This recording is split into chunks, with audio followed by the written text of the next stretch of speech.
বাজার থেকে এতগুলা মাছ আনার পরে, এতগুলা মাছ কাটার পরে, আর এত সুন্দর করে গুছিয়ে নেওয়ার পরেও শুধু ভাত খাওয়ার পরিবর্তে খেতে হয়েছে সমোচা। কারণ জীবনটা আসলেই এমন, জীবনটা অনেক বেশি কঠিন। আমরা যা চিন্তা করি তা আমরা করতেই পারি না। আর শরীর মন সব কিছুর উপরে ডিপেন্ড করে আমরা আসলে কি করব কি করব না। সারাদিন ধরে যুদ্ধ করলাম, যুদ্ধ করার পরে মানে দুইটা ভাতের দেখাই নাই। তো যাই হোক, সকালবেলা হচ্ছে ঘুম থেকে উঠে চিন্তা করতেছি, ফ্রিজে একটু মানে তালের রস ছিল, একটু না মোটামুটি ভালো তালের রসই আছে, যেটা গ্রাম থেকে নিয়ে আসছিলাম। তো এটা একটু তালের পিঠা করে ফেলি। তো ফ্রোজেন নারিকেল ছিল, গুড়ও ছিল। তো গুড় দিয়ে আসলে পিঠা খেতে অনেক ভালো লাগে। তো নারিকেল, গুড়, তালের রস সাথে একটু লবণ দিয়ে খুব ভালো করে মাখিয়ে নিচ্ছি। মিষ্টি জিনিসের ভিতরে একটুখানি লবণ দিলে মানে মিষ্টি জিনিসের ব্যালেন্সটা খুব ভালো হয়। তো দিয়ে এখানে দিয়ে দিচ্ছি একটুখানি চালের গুঁড়া আর দিচ্ছি ময়দা, দিয়ে হাত দিয়ে কষলে কষলে খুব ভালো করে মিক্স করে নিচ্ছি। মানে এত ঠান্ডা লাগতেছে, কারণ গুঁড়ো ঠান্ডা, নারকেলও ঠান্ডা, তালের রসও ঠান্ডা। তো মাখিয়ে আমি কিছুক্ষণ রেখে দিব। সকালবেলা যে অন্য কোনো নাস্তা বানাবো তাও শরীরের কোনো শক্তি নেই যে কোনো নাস্তা বানাবো। তো এটাই হচ্ছে শেষ ভরসা, যেহেতু শর্টকাট একটু কিছু করে নিচ্ছি। তো চুলার আগুনও প্রায় নাই, অল্প অল্প চুলা জ্বলতেছে। তারপরে আমি যেগুলো দিয়ে দিচ্ছি একটা একটা করে, দিয়ে অনেক ধৈর্য নিয়ে প্রায় 1 ঘন্টা লাগিয়ে এগুলো ভেজে নিয়েছি। চুলায় গ্যাস থাকলে দেখা যেত যে বড় একটা প্যানের মধ্যে তেল দিয়ে একদম ডুবো তেলে গোল গোল করে ভেজে নিতাম। আর এটাতে দেওয়াতে পিঠাগুলো একদম চ্যাপটা চ্যাপটা হয়ে গেছে, দেখতেও ভালো লাগতেছে না। কিন্তু দেখতে ভালো না লাগলেও খেতে কিন্তু মাশাল্লাহ অনেক বেশি মজা হয়েছে। তো যাই হোক, আমি এগুলো উল্টে পাল্টে নিয়ে কয়েকটা পিঠা ছেলেকে দিলাম, নিজে খেলাম।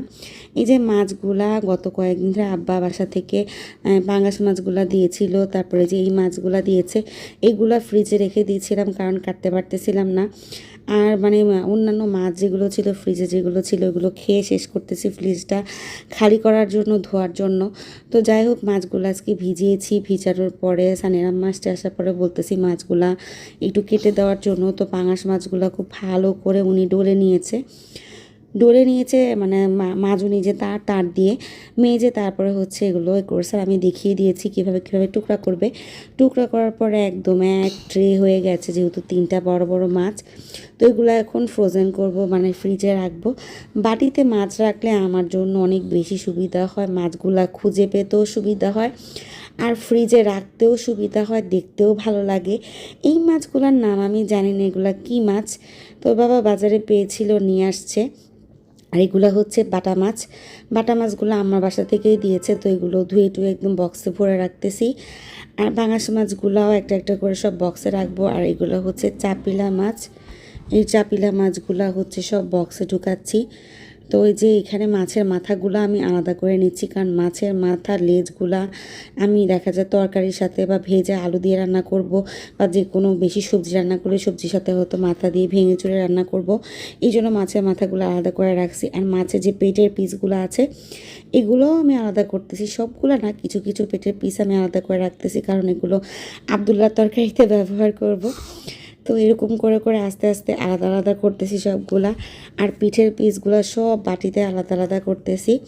তো করে বক্সে বক্সে সবগুলো ভরে ফেলছি। আর সানিয়ার আম্মার জন্য কিছু রাখছি, বেচারা তো কষ্ট করে মাছ কেটে দিছে, তারে তো আসলে কিছু মাছ দেওয়া লাগে। তো তারপরে বক্সে ভরে এগুলো সব হচ্ছে এখন যে সানির আম্মাকে দিচ্ছি, উনি বা সব ঢুকায় দিবে ফ্রিজে। আসলে শরীর ভালো নাই, রান্না করতে পারতেছি না সারাদিন ধরে।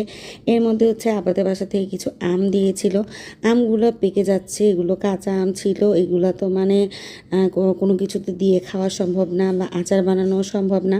এই জন্য এগুলো তাড়াতাড়ি করে ছুলে নিচ্ছি, যে এগুলো দিয়ে হচ্ছে এখন মানে আমসত্ত্বা বানানোর জন্য একটা ব্যবস্থা করব। তো যখন তাড়াতাড়ি করে ছুলে নিয়ে ধুয়ে টুয়ে ক্লিন করে এখন এগুলো টুকরো টুকরো করে নিচ্ছি। মানে যেদিন কাজে ভেজাল লাগে সেদিন সব দিক দিয়ে ভেজাল লাগে। আর হেল্পিং হ্যান্ডরা যতই কাজ করুক না কেন, নিজের কাজগুলো কিন্তু নিজের গুছিয়ে গুছিয়ে করতে হয়, নিজের সব কিছু নিজেরই খেয়াল রাখতে হয়। আর বাকি কাজগুলো তো থাকেই। আসলে নিজের ভিডিওতে সামনে না আসার কারণে সব কাজ তো দেখানো যায় না, অন্যের কাজগুলাই দেখায়। আর এই জন্য মানুষ মনে করে আমি কাজ করি না, সারাদিন শুধু শুয়ে বসে খাই। তো যাই হোক, এই যে এখানে পাতিলের মধ্যে আম যেগুলো কেটেছিলাম ওগুলো একটু পানি দিয়ে বসিয়ে দিয়েছি, দিয়ে এখন এগুলোকে খুব ভালোভাবে সিদ্ধ করে নিব আর একদম পেস্টের মতো করে নিব।